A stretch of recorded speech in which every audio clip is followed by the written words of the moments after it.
Hello, ladies and gentlemen, and being a producer of Wrestle Massacre as well as Inside Movies Galore, I am David Strege, and welcome to Delusions of Grandeur. Enjoy the reviews. I certainly did.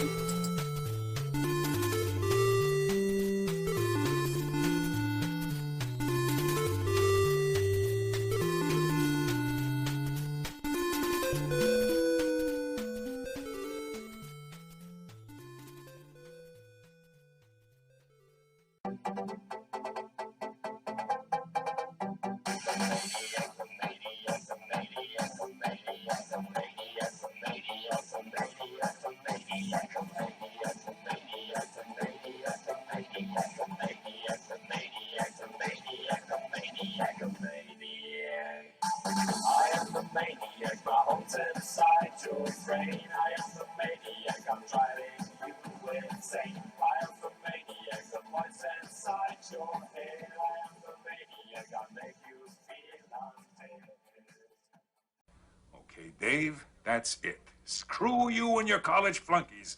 I've had enough of this from you and from everyone else. I know what you guys are trying to do. Break me down, drive me out of the force. Well, it's going to take a hell of a lot more than a lame prank like this to get Curtis Mooney to throw in his badge, so fuck you. Over. Hello, ladies and gentlemen, and welcome back to Delusions of Grandeur. I'm your host, David Strege, and here I have a review for you of my most favorite film of all time. I have it on Arrow. I have it on MGM Entertainment, and my fiance has it on this triple pack with Spaceballs and the Adventures of Buckaroo Banzai. It's called Killer Klowns from Outer Space. I'll just show you the disc here, and that's the MGM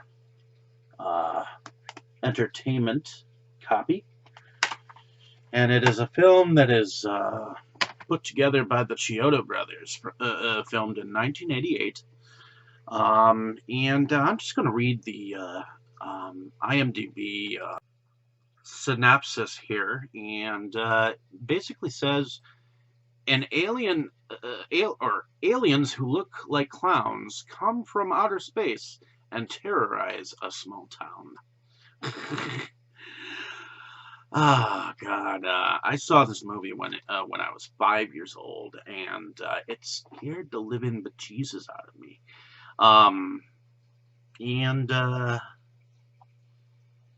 It was directed by the Chiodo brothers, which is made up of three brothers. One by the name of Stephen, one by the name of Charles, and one by the name of Edward, and they all made up the Chiodo Brothers production company.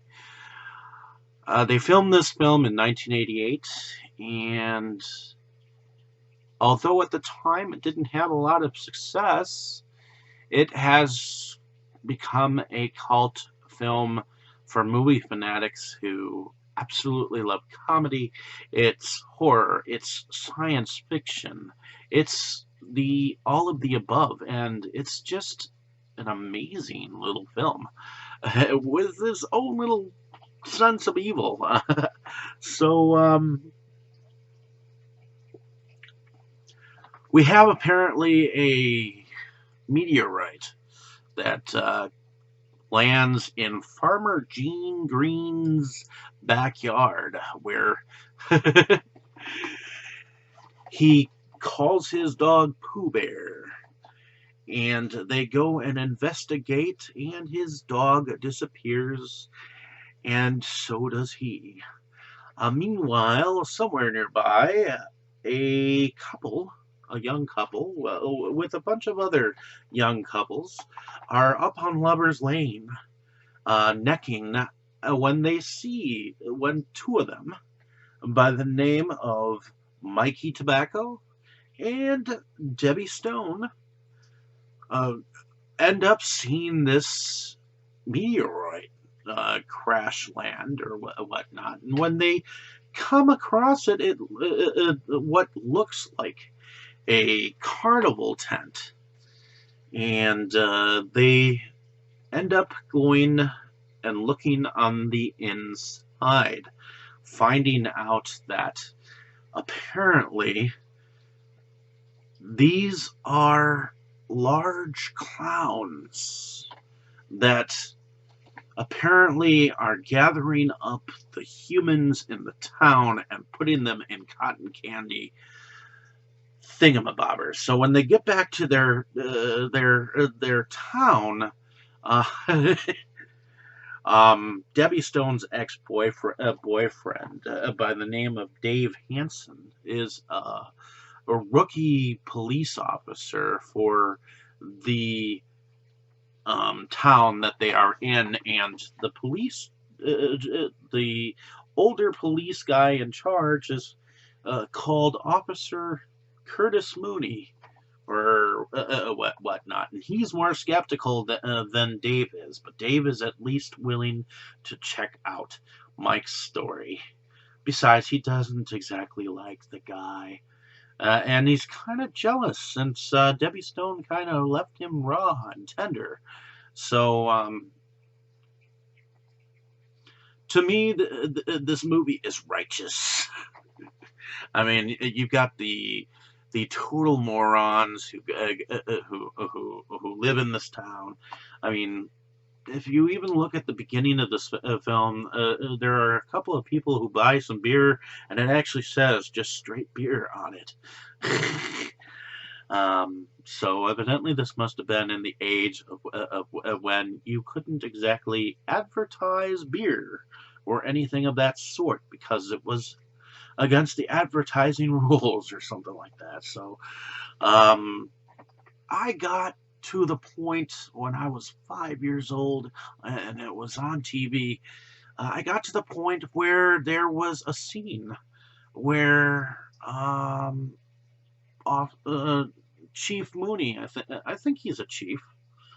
I wasn't sure whether he was a police chief but I knew that he was an officer of the law, and he wasn't exactly going to let any bullshit go over his head, but he ended up being the puppet to the largest clown of the aliens.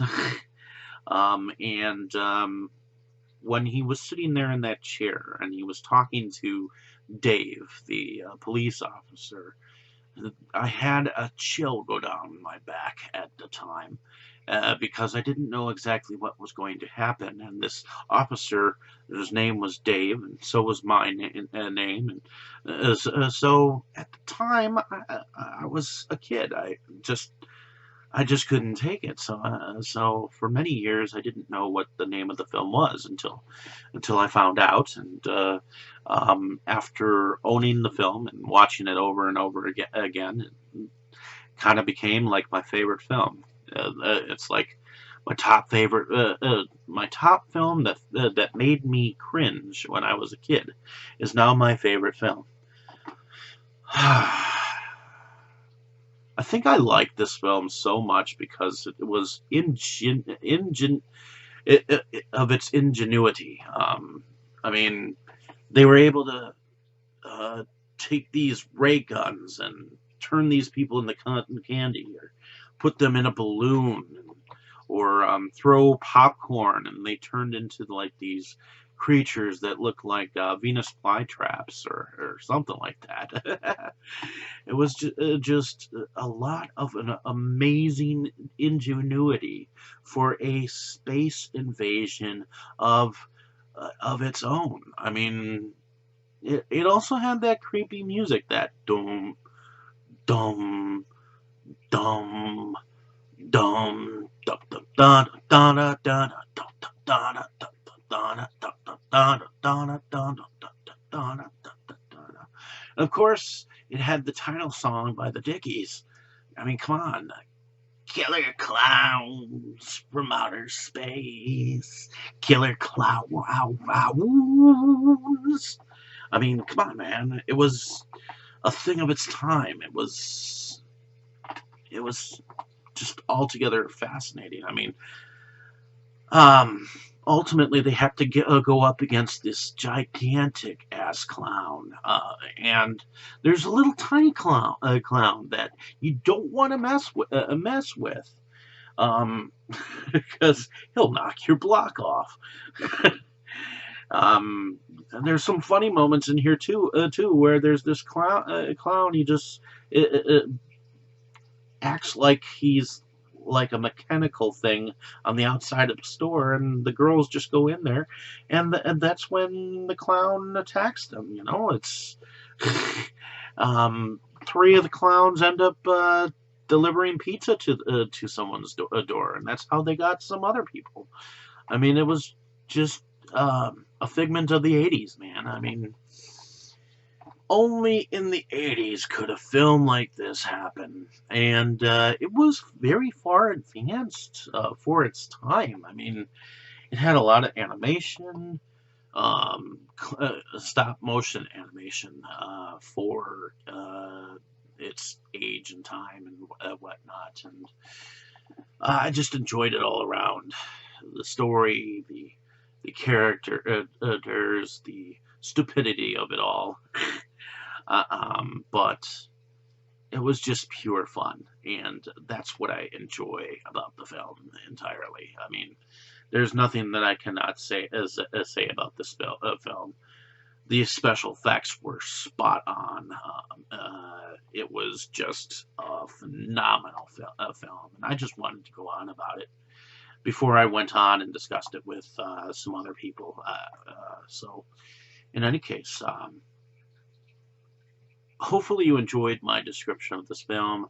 Like and subscribe to my page if you have not. Definitely check out the film in your own right. It is a classic. It is a film that, to me, you must see, no matter who you are, and no matter what, you'll get a kick out of it. I have nothing negative to say about this film. I mean, I know that a lot, as I grow older, some of the effects look kind of hokey, but you know what? No one could do this film like the Chiodo brothers, and they were geniuses of their time. And I'm sorry that they've never made a sequel to this or anything like that, because I would have welcomed it.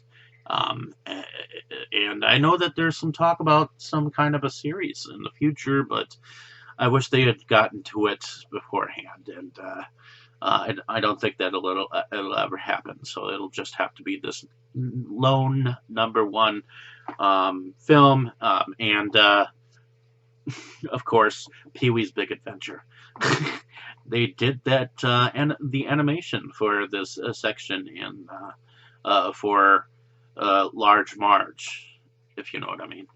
In any case, thank you for listening. Have a great day, evening, or morning, wherever you are. I appreciate the time spent on my page, and I'll definitely have some more cool reviews for you in the future. So thank you so much. You were good, kid, real good. But as long as I'm around, you'll always be second best, see?